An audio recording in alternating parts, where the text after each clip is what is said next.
నమస్కారం ఈటీవీ 360కి స్వాగతం. ముందుగా ప్రధానాంశాలు. జూబ్లీహిల్స్ నియోజకవర్గంలోని షేక్పేట్లో సీఎం రోడ్ షో.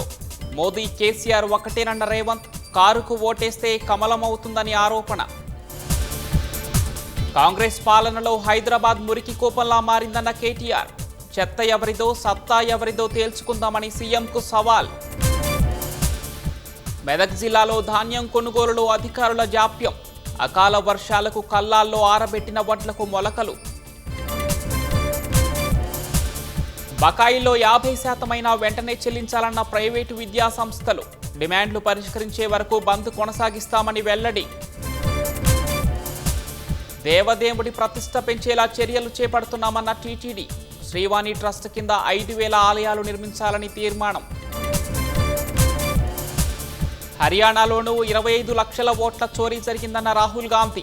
బీజేపీ అనేక వ్యవస్థలను వినియోగించి అవినీతికి పాల్పడిందని ఆరోపణ. తొలి విడత అసెంబ్లీ ఎన్నికల సమరానికి సిద్ధమైన బీహార్.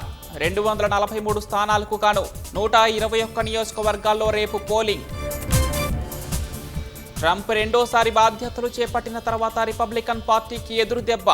3 రాష్ట్రాల్లో జరిగిన ఎన్నికల్లో డెమోక్రటిక్ పార్టీ విజయం.